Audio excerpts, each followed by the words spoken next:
कि हमके अरे सुगना बनवले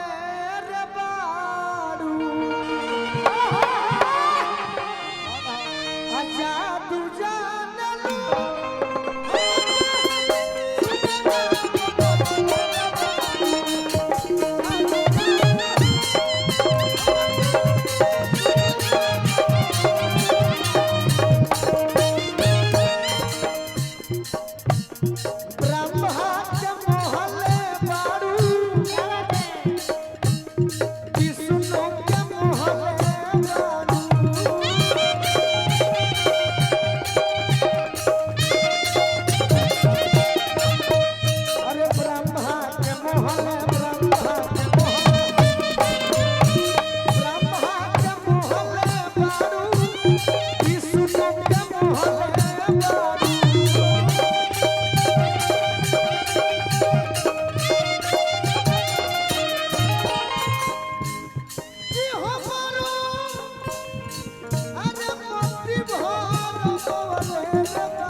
मैडम जी आपका जवाब आपका गायकी का जवाब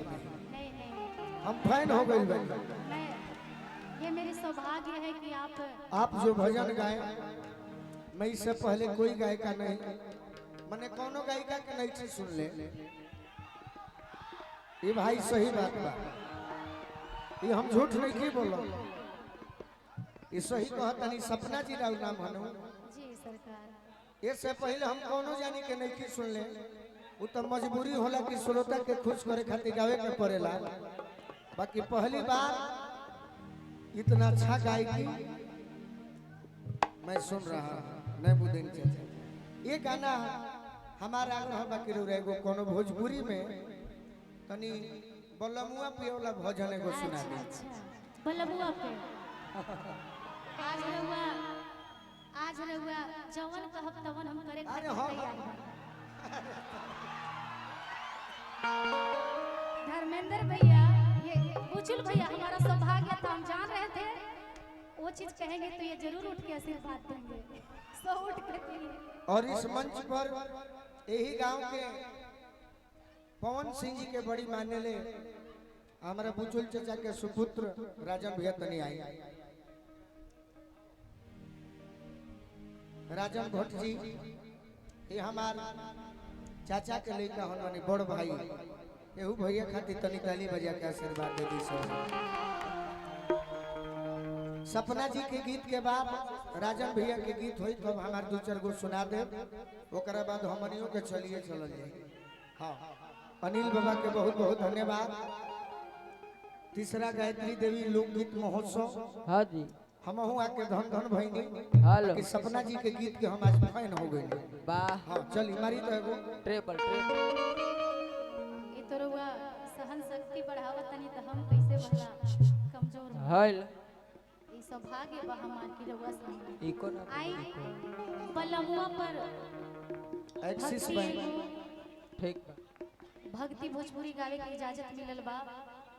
कहिए तो हम शक्तियों गा देम लेकिन इजाजत मिली तब, काहे से कि बिना इजाजत के दवाई खेला से रिएक्शन हो जाला है नु।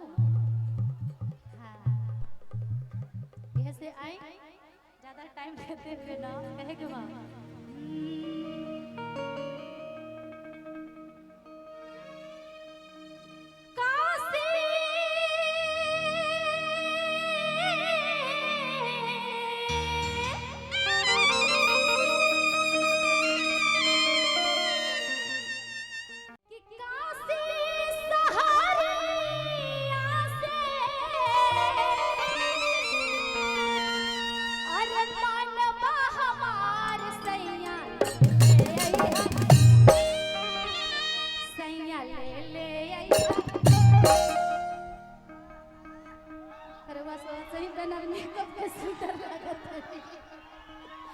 सैया ले ले आई हो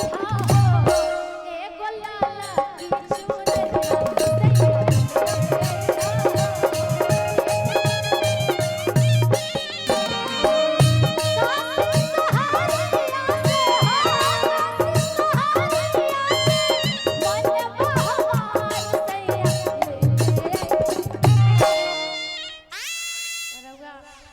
ना ना कुछ कर सैया ले ले आई हो हेलो देखिए कुछ ढेर मत सीखे लागो के ढेर मत लागो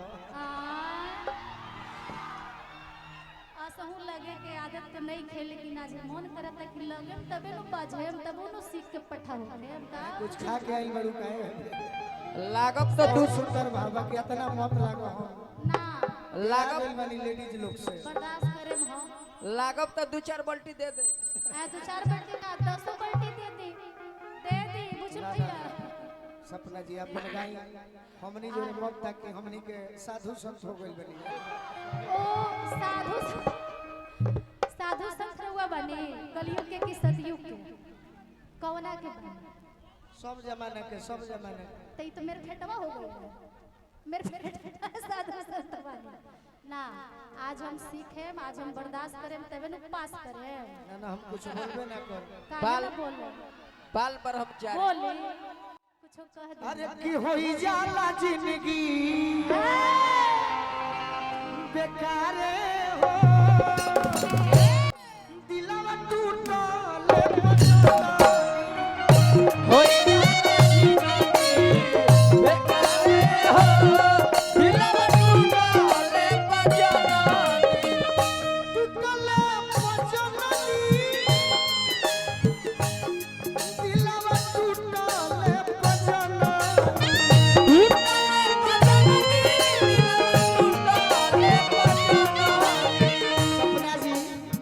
इंतजार में बहुत दर्द देला अरे बहुत दर्द देला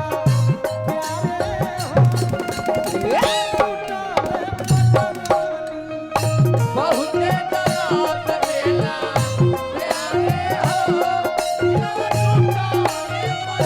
अरे होई जाला जिंदगी सुन लेनी हो हां जी चिराग पासवान जी के बॉडीगार्ड बनी वाह बाकी गाना बड़ी सुंदर है काशी सहरिया वाला कह दे हाँ कही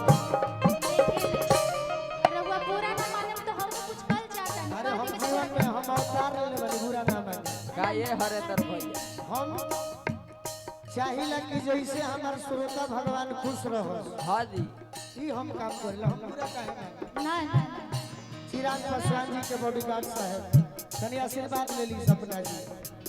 रउआ बुलावत रौरा सब के बॉडीगार्ड रहे साथे साथे चलिए ले ली ना चलिए ना वो हमें का हम रउआ बात तो ऐसे ही पाठा बानी ले केकरा बुलावत नहीं भैया आए हाय इनका बुलावत नहीं नो देखी रउआ के बुलावत ले ली आशीर्वाद दो ना जल्दी करके हम बोल ना ना होई जाला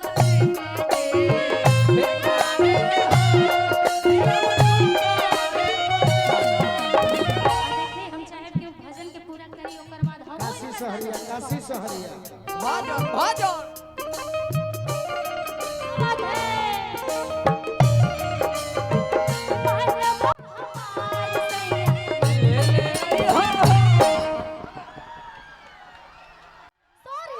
सॉरी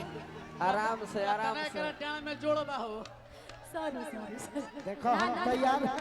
भाग होने भाग अब से बाप हो बाप ये भाई अनिल बाबा इतना निमन जगह हाथ लगौले भी है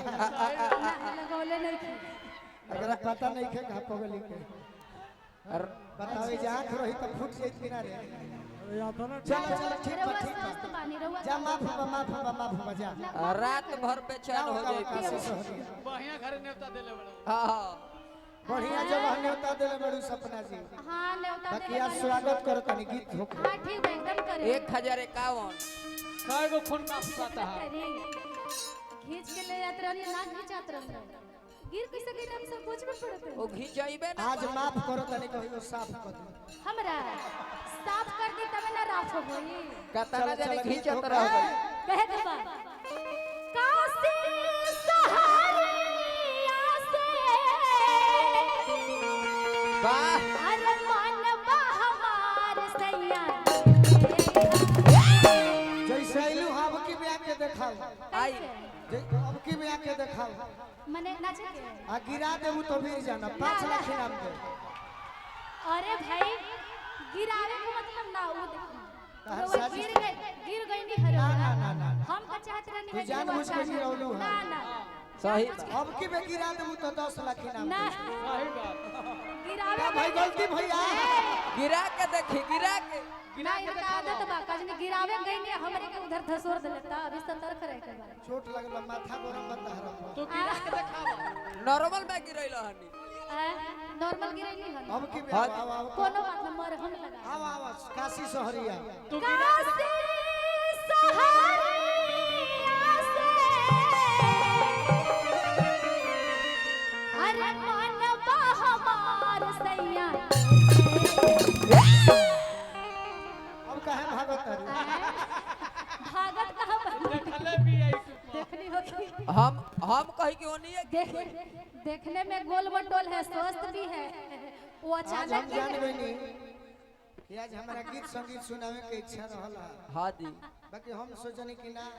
ना घड़ी में 1 बजे वाला 1 घंटा बाद हाँ जी केहू तरीका के हाँ हाँ लोग के खुश करके भागो जल्दी सही बात चलो इनके जो रे सही काम निकालो हाँ हाँ देखी हमरा के सीखे के बारे से अरे ना चली मारी लोगा मारी ऐसे टोवता ना वाह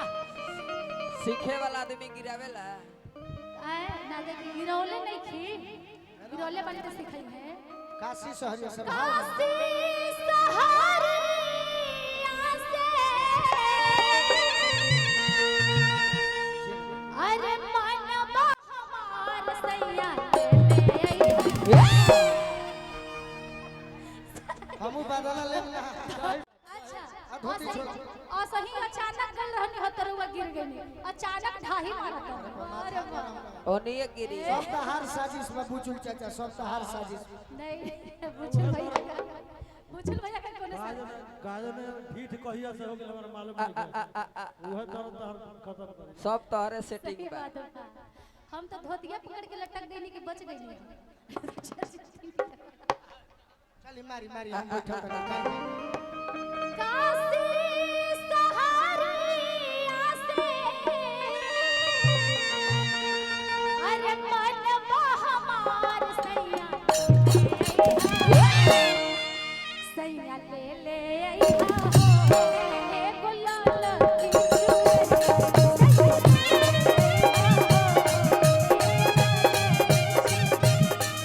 काशी सहरिया से हो मनवा हमार सैया राजा ले आई हो ए गुलाल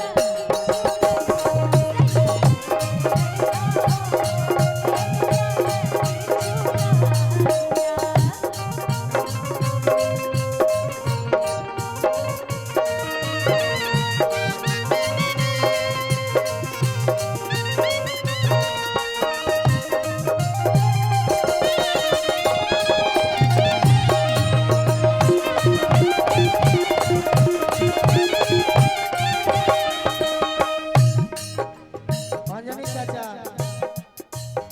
गोली में हाथ में गोली लागल बा आ चोट लागल बा तार भतीजा दुख हो गइल बा भाई बड़ा पागल लड़की भी और आओ के मैं सही पागल बनी घायल मत कर अरे जिंदगी में जहां घोरे लुए जा जिंदगी में जहां यही में रहो यही में रहो यही में जिंदगी में जहां घोरे लुए जा तो अपना पागल के होई दिलवा घोरे लुए तो अपना पगला के हई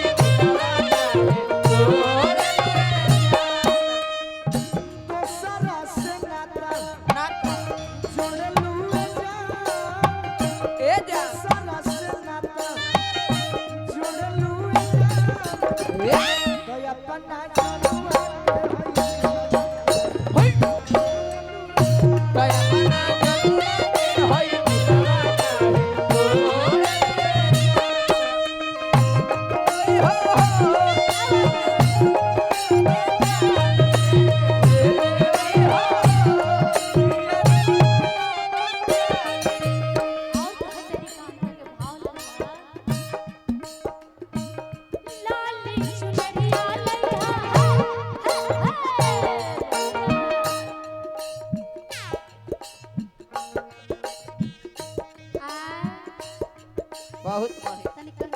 जैसे मुंह से बोली हो सही कला दिखा के कहो